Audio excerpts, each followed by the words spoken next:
खबर की शुरुआत करेंगे झांसी में टहरका गांव में सत्ताधारी दल के संरक्षण में बालू घाट चलाया जा रहा है, जिसमें अवैध तरीके से बालू का खनन किया जा रहा है। बालू निकालने के लिए 1 दर्जन से ज्यादा अवैध लिफ्टर पनडुब्बियां लगाई गई हैं, जिसकी वजह से वहां गहरे गहरे गड्ढे भी हो गए हैं। इस गड्ढे में गिरने से एक युवक की मौत भी हो गई है। वहीं युवक की मौत की खबर सुनते ही अस्पताल में भर्ती चाचा की भी सदमे से मौत हो गई। बता दें कि युवक सोच के लिए नदी में गया था, जहां पैर फिसलने की वजह से वो नदी के गड्ढे में जा गिरा, जिससे परिवार में अब कोहरा भी मचा हुआ है।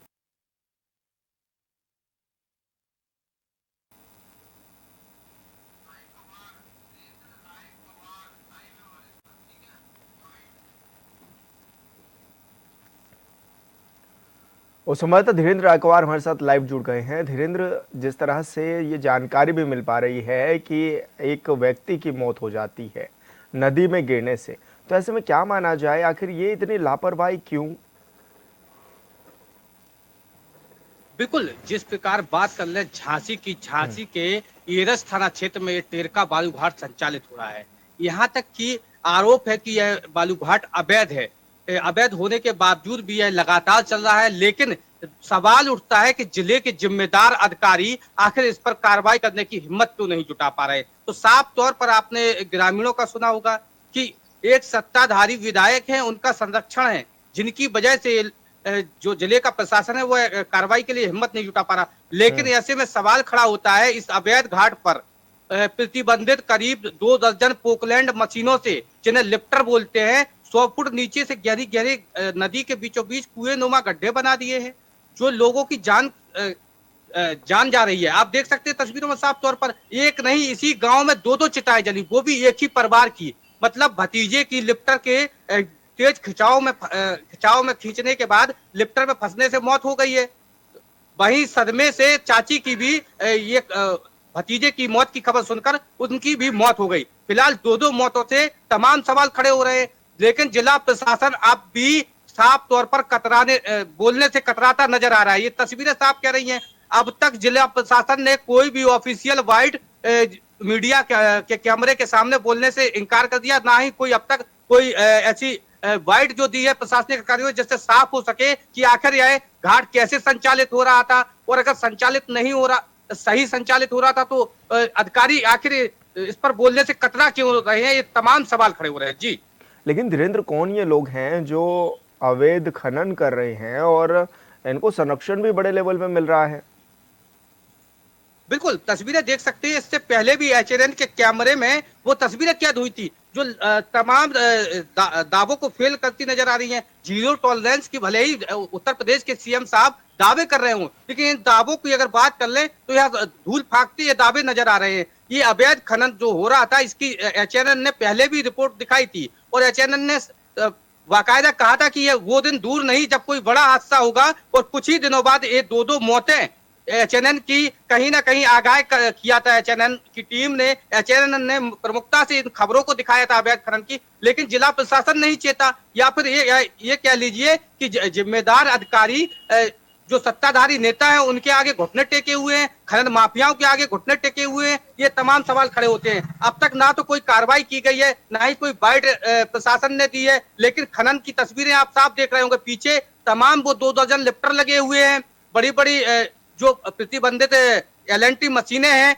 वो भी 210 पास होती हैं, और 220 जो मशीनें हैं उनसे खनन हो रहा है। ये तमाम सवाल खड़े हो रहे हैं, और साफ देख रहे होंगे आप तस्वीरों में कितने बड़े पैमाने पर खनन है, और 2-2 मौतें हो गई हैं। जिला प्रशासन फिर भी बोलने से इनकार कर रहा है। सवाल साफ एचएनएन की में जो तस्वीरें कैद हुई है ना, वो तमाम सवालात झांसी जिला के प्रशासन पर खड़े कर रही हैं। जी, धीरेन्द्र, ऐसे में स्थानीय लोगों का क्या कुछ कहना है? क्या वो कभी विरोध प्रदर्शन नहीं करते इस चीज को लेकर कि अवैध खनन चल रहा है शहर में?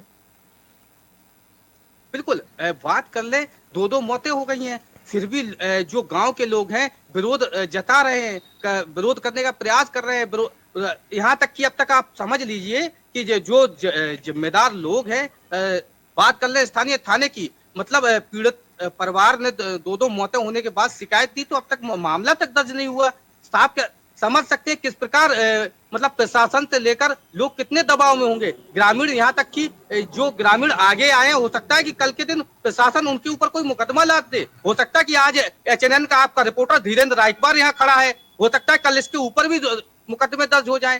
तो ये कोई बड़ी बात नहीं है। माफिया इतने सक्रिय है कि लगातार खनन कर रहे हैं, कोई रोकने वाला नहीं है, कोई टोकने वाला नहीं है। प्रशासन मतलब एक बड़ा सवाल ये है कि दो दो मौतों के बाद भी जिले में बैठे तमाम वो जिम्मेदार अधिकारी बोलने से कतरा रहे हैं। आप समझ सकते होंगे कि खनन माफियाओं के जो तार है वो कहीं ना कहीं सत्ताधारी पार्टी के जो नेता है, सफेद पोश नेता है, उसमें कहीं ना कहीं उनका संरक्षण है। इसी वजह से झांसी जिला का प्रशासन बोलने से कतरा रहा है।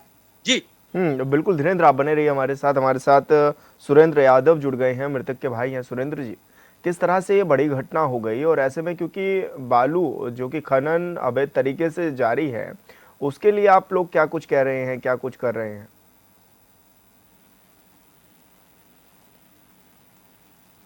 सुंदर जी, आपको मेरी आवाज मिल पा रही है? लगता है संपर्क टूट गया है, दोबारा उनसे जुड़ने की कोशिश करेंगे। तो आपको बता दें कि अवैध खनन ने एक व्यक्ति की जान भी ले ली और उनके सदमे में उनकी चाची की भी मृत्यु हो गई है। शहर में अवैध खनन लगातार जारी है और ऐसे में अभी तक भी इसका संज्ञान किसी ने नहीं लिया है। संवाददाता धीरेन्द्र रायकवार हमारे साथ लाइव जुड़े हुए हैं। धीरेन्द्र, जिस तरह से लगातार ये शिकायतें भी मिल रही हैं और लंबे समय से ये चल भी रहा है कि अवैध खनन जारी है, तो आखिर क्यों ये तस्वीरें नहीं बदल रही हैं? क्यों इतना बड़ी संख्या में अवैध खनन हो रहा है? बिल्कुल, जिस प्रकार आपने कहा है उसी प्रकार हम फिर वही बात दोहराना चाहेंगे। एचएनएन की टीम ने करीब एक माह पहले आगाह किया था और एचएनएन के कैमरे में करीब 200 से 250 ट्रक इस अवैध खनन में जो जिस जगह ये एक जो बच्चा है उसकी डूब के मौत हुई है और सदमे में उसकी चाची की मौत हुई है, उसी जगह 2 से 250 ट्रक खनन कर रहे हैं। आप सोच सकते हैं कितने बड़े पैमाने पर खनन हो रहा है और राजस्व की हानि तो आप समझ ही सकते हैं कि 250 ट्रकों का खनन एक बड़ा सवाल है। आखिर जिम्मेदार धीरेन्द्र, आप बने रहिए हमारे साथ। सुंदर यादव हमारे साथ जुड़ गए हैं, मृतक के भाई हैं। सुंदर जी, जिस तरह से ये बड़ी घटना हुई है, क्या आप इसके पीछे के कारण मान रहे हैं? हाँ, ये अवैध खनन की वजह से हुआ है। हम्म ना ही ये पनडुब्बी लिफ्ट चल रहे होते, ना ही मेरे भाई की जान गई होती। हम्म हाँ, तो लेकिन अब आप किस तरह से इसका विरोध भी जता रहे हैं? क्योंकि आपके भाई की जान चली गई, उसका हमें दुख भी है, लेकिन और व्यक्ति के साथ, किसी के साथ ऐसा ना हो, ऐसे में आप किस तरह से इसका विरोध भी जता रहे हैं और क्या कहेंगे शासन प्रशासन के लोगों से? शासन प्रशासन के लोगों से मेरी बात भी हुई थी, अभी तक उन्होंने कोई कार्रवाई नहीं की है मेरे साथ।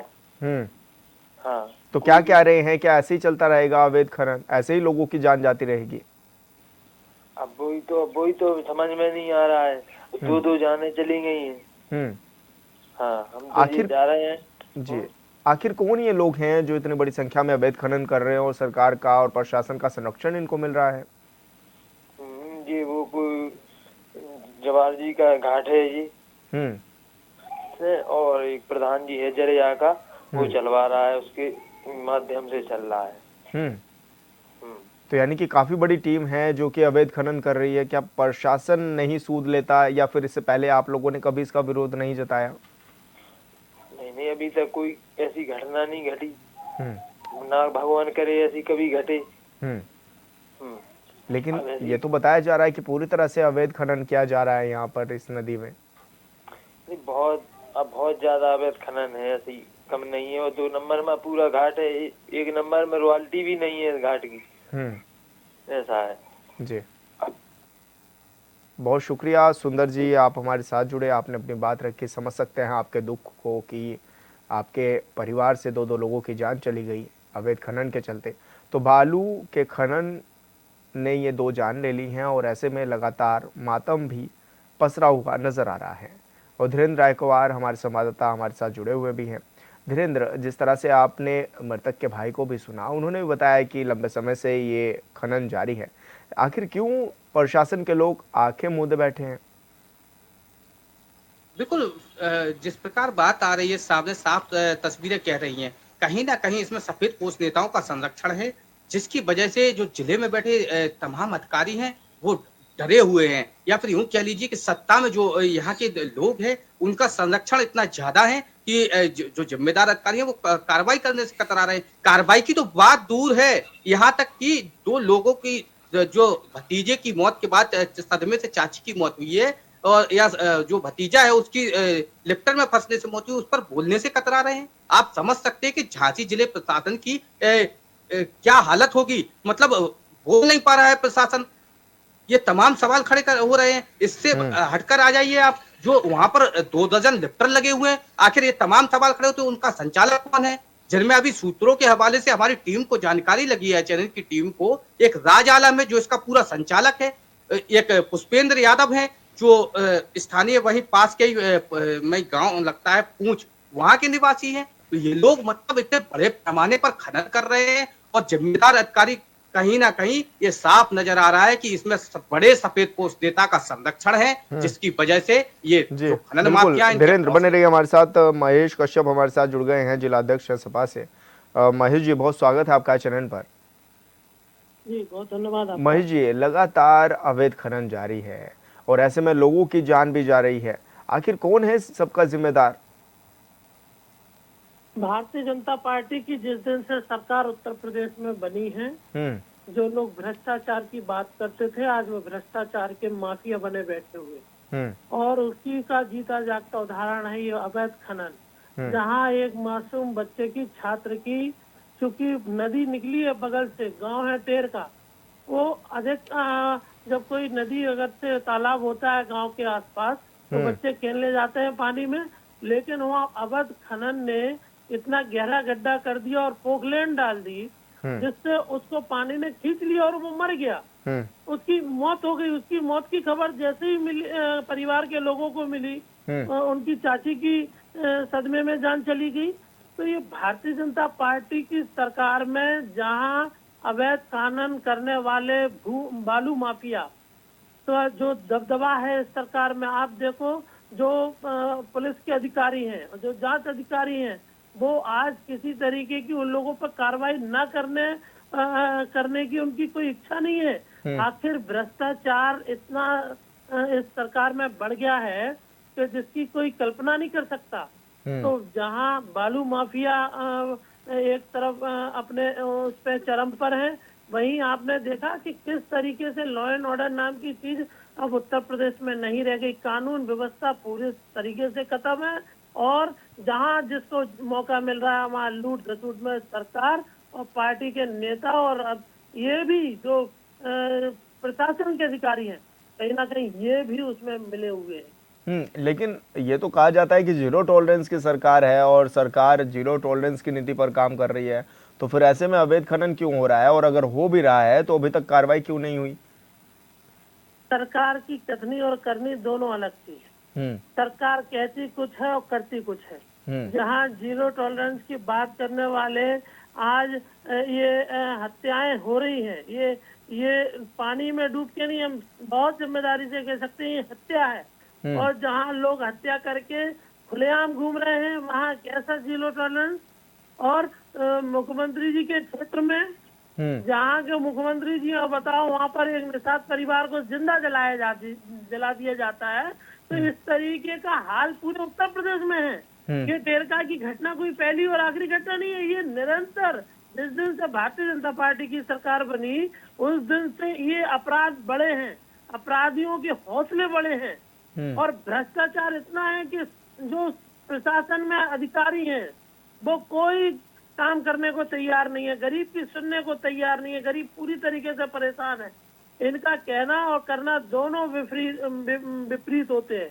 ये कहते कुछ है और करते कुछ है। तो अभी तक ये वाले मुद्दे आपने क्यों नहीं उठाए? आप तो विपक्ष में बैठे हुए लोग हैं, क्या आपने नहीं सरकार को जताया कि अवैध खनन हो रहा है और लोगों की जान भी जा रही है? जी, हमने समय समय पर जिलाधिकारी के माध्यम से ज्ञापन दिए। किसानों की समस्या हो चाहे नौजवानों की समस्या, हम समय समय पर निरंतर आवाज उठाते हैं। लेकिन ये गूंगी बहरी सरकार, ये किसी की सुनने को तैयार नहीं है, बात करने को तैयार नहीं है। ये केवल जो भ्रष्टाचार में लिप्त हैं ये उनकी सुनते हैं, उन्हीं का काम करते हैं। जो भू माफिया है, बालू माफिया है, इस तरीके के लोगों का सुनवाई है, बाकी आम जनता की कोई सुनवाई नहीं है।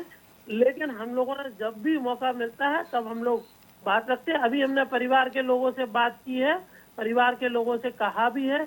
आप देखिए, उसकी डेथ हो गई, फिर प्रशासन किस तरीके से जबरन उसकी मिट्टी को ठिकाने लगा दिया। और ये सारी चीजें जो प्रशासन कर रहा है, आखिर पब्लिक जाए कहाँ? अधिकारी सुनने वाला नहीं है, कोई सुनने वाला नहीं है। तो लेकिन हम लोग परिवार के साथ हैं, पीड़ित परिवार के साथ हैं, और उनके लिए अगर हमें कोई आंदोलन, धरना प्रदर्शन करने की भी आवश्यकता होगी तो निश्चित रूप से हम लोग करेंगे। बिल्कुल महेश जी, बहुत शुक्रिया आपका आज ज़्यादा जानकारी साझा करने के लिए। और हमारे साथ राहुल लोधी जी भी जुड़ गए हैं, मंडल के मंत्री हैं बीजेपी के। राहुल जी, जीरो टॉलरेंस की सरकार है आपकी, ये बात कही जाती है, फिर ऐसे में अवैध खनन क्यों चल रहा है, और अगर चल भी रहा है तो वो लोगों की जान क्यों ले रहा है? जी ऐसा है कि हमारी योगी सरकार की जीरो टॉलरेंस नीति चल रही है, लेकिन उसके बावजूद भी कुछ खनन माफिया होते हैं जो अधिकारियों से साठगांठ करके और रात के अंधेरे में लुक्का छिपी करके जो खनन को अंजाम देते हैं। उसके कारण ऐसी ऐसी घटनाएं होती हैं। जैसे कल वो टेरका में एक लड़का गया, अब लड़के की मृत्यु होने के बाद उसके परिजनों में ज्यादा दुख का माहौल हुआ, तो उसकी चाची ने भी दम तोड़ दिया। तो ऐसे क्या है कि थोड़ा माहौल भी खराब होता है, जहाँ की जो नीचे इस तरह से पुलिस प्रशासन है वो भी कहीं ना कहीं इसमें लिप्त है, उस कारण ये सारी घटनाएं होती हैं। हालांकि योगी सरकार बिल्कुल बराबर प्रयास करती है कि कोई खनन ना हो, अवैध माफियाओं द्वारा जो गलत काम होते हैं वो बंद हो, लेकिन फिर भी ऐसी घटनाएं होती हैं तो हम भी बराबर अपने शासन प्रशासन को लिख के भेजते हैं, थोड़ा इस पर भी थोड़ा फोकस किया जाए, इस कारण ऐसे आगे आने वाले समय में ऐसी घटनाएं ना हो। लेकिन अगर अधिकारियों की मिली भगत है तो फिर जीरो टॉलरेंस की सरकार तो रह ही नहीं गई। यानी कि आपके अधिकारी अगर भ्रष्टाचार कर रहे हैं तो फिर कैसे जीरो टॉलरेंस की सरकार हुई? और ऐसे में अगर दो दो लोगों की मौत हो जाती है अवैध खनन के चलते, और इतने लंबे समय से क्योंकि यह खनन काम भी चल रहा है, तो क्या अभी तक भी सूद नहीं ली और किसी ने भी नहीं ली? नहीं, बिल्कुल है, ऐसा चलता है। कभी बार ऐसा हो जाता है कि जैसे कि ऊपर से प्रशासन बिल्कुल सख्ती का बिल्कुल है कि कोई नीचे गलत काम ना हो, लेकिन फिर भी नीचे हो सकता है कुछ उसमें हमारे सफेद पोस्ट नेता भी शामिल हो, क्योंकि बिना उनके मिले जुले कुछ होता भी नहीं है। लेकिन उसकी सबसे प्रमुख जिम्मेदारी होती है जो नीचे को शासन प्रशासन इस तरह से लगता है, उनको भी थोड़ा देखना चाहिए कि अब माननीय हमारे योगी जी लखनऊ से प्रयास कर रहे हैं बैठ के कि पूरे प्रदेश में जीरो टॉलरेंस नीति लागू हो, लेकिन अगर ऐसा हो रहा है तो गलत हो रहा है। हम उसकी कड़ी शब्दों में निंदा करते हैं और प्रयास यही करेंगे कि जो मृत्यु हुआ है उसके प्रति संवेदना व्यक्त करते हैं और उनके परिवारजनों को सरकार की ओर से मुआवजा धनराशि मुहैया करे जाए। उसके लिए भी हम अपने प्रशासन को बोलेंगे कि हमारे जो सरकार के लोग हैं, जो ऊपर बैठे उच्चाधिकारी है, उच्च नेता है, उनका भी थोड़ा प्रयास है, थोड़ा देखें जो हो रही है गलत हो रही है। तो क्या राहुल जी, अब आप लोग प्रयास करेंगे कि खनन जो अवैध खनन हो रहा है वो रुक जाए, या फिर अब आगे के लिए आप क्या सरकार को चेताएंगे इन चीजों को लेकर? हम लोग प्रयास कर रहे हैं, लगातार लिख के भी देते हैं, लेकिन फिर भी कहीं ना कहीं हम बोल रहे हैं कि साठगांठ होने के बाद ऐसी घटनाएं होती हैं। इसमें कुछ सफेद पोस्ट नेता भी हो सकते हैं शामिल है, क्योंकि उनके बगैर कुछ होने वाला नहीं है। वो लगे हैं, अब हमारे मीडिया बंधु पत्रकार भाई भी लगे रहते हैं कि सच को पब्लिक के सामने लाए, जिससे कि अधिकारी जो सो रहे हैं कुंभकर्ण की नींद में वो भी जागे। तो भाई प्रयास हम भी कर रहे हैं, आप भी कर रहे हैं, लेकिन जो हो रही है वो गलत हो रही है घटनाएं। जी बिल्कुल राहुल जी, बहुत शुक्रिया अपनी बात रखने के लिए आज चैनल पर। और हमारे साथ धीरेन्द्र रायकवार हमारे साथ फोन लाइन पर बने हुए हैं। धीरेन्द्र, जिस तरह से आपने सभी लोगों को सुना भी है, और ऐसे में क्योंकि बीजेपी के नेता भी ये मान रहे हैं कि कहीं ना कहीं भ्रष्टाचार तो हो रहा है, हालांकि वो कह रहे हैं कि मुख्यमंत्री तो सख्त हैं, लेकिन जो नीचे के अधिकारी हैं वो कहीं ना कहीं मिली भगत कर रहे हैं। उन्होंने तो यह तक भी कहा कि हो सकता है कुछ सफेद पोश भी हो। तो अगर इतनी बड़ी संख्या में जब ये काम चल ही रहा है तो कहा जा सकता है कि तो फिर जीरो टॉलरेंस की सरकार तो रह ही नहीं गई ना? बिल्कुल सवालात साफ खड़े होते हैं कि जो जीरो टॉलरेंस के भले ही प्रदेश में बैठे जिम्मेदार हमारे प्रदेश के सीएम साहब दावे कर रहे हो, वो कहीं ना जी। कहीं वो प्रयास भी कर रहे हैं, लेकिन निचले स्तर के जो अधिकारी हैं या फिर जो सफेद पोस्ट नेता है, वो कहीं ना कहीं भ्रष्टाचार और अवैध खनन में लिप्त है, जिसकी वजह से खनन हो रहा है। अब आप समझ सकते हैं, इस चैनल ने इससे पहले भी खनन की खबर दिखाई, प्रशासन नहीं चेता, वो सफेद पोस्ट नेता नहीं चेते, जिसकी वजह से ये हादसा हुआ। अब आप साफ देख लीजिए, कल जब यह हादसा होता है और एचएनएन की टीम इस पूरे मामले को कवर करती है, तो आप समझ सकते हैं ये जो आपका एचएनएन का रिपोर्टर धीरेन्द्र रायकवार इस समय आपको लाइव स्क्रीन पर दिख रहा है, इसके पास भी फोन आता है, जो यहाँ के जो लिफ्टर का ठेकेदार है उसका फोन आता है, संपर्क किया जाता है। उसके बाद उसके कुछ गुर्गे मिलने आते हैं, मैनेज करने की बात करते हैं। गुर्गों में जैसे राज आलम है, दूसरा एक दीपक यादव है, ये लोग आए थे और यहाँ तक कि ये तक कह दिया कि मैनेज कर लो, वरना बाद में तुम्हें इसका पछतावा होगा और छोड़ा नहीं जाएगा। तो आप समझ सकते हैं कि एक आपके सामने आज भले ही मैं ये बात बोल रहा हूँ, टीवी स्क्रीन पर हमारे लाखों दर्शक हमें देख रहे होंगे, लेकिन धमकी जब एक मीडिया के मीडिया साथी को आपके सामने जो खड़ा है चैनल का रिपोर्टर, उसको धमकी दी जा रही, समझ सकते हैं। तो स्थानीय लोग हैं, जो ग्रामीण हैं, उनके साथ कैसा सलूक किया जा रहा होगा, मतलब गांव के लोग बोल नहीं पा रहे हैं। और झांसी जिला प्रशासन की अगर बात करें तो जिला प्रशासन एक लफ्ज भी मीडिया के कैमरे पर बोलने के लिए तैयार नहीं है। यहाँ तक कि मौत के बावजूद भी कोई वर्जन जिम्मेदार अधिकारियों का नहीं आया। और बात कर ले स्थानीय प्रशासन की बात करें तो अब तक मुकदमा भी दर्ज नहीं हुआ। ये तमाम सवालात झांसी प्रशासन पर भी खड़े होते हैं। जी बिल्कुल धीरेन्द्र, आप नजर बनाए रखिए और अपडेट जरूर लेंगे आपसे इस खबर में दोबारा भी। तो खनन जिस तरह से जारी है राज्य में, जीरो टॉलरेंस की सरकार दावा तो करती है, लेकिन किस तरह के दावे हैं वो आपको दिखाया है। न्यूज स्पेशल में मेरे साथ इतना ही। आप देखते रहिए HNN 24/7। नमस्कार।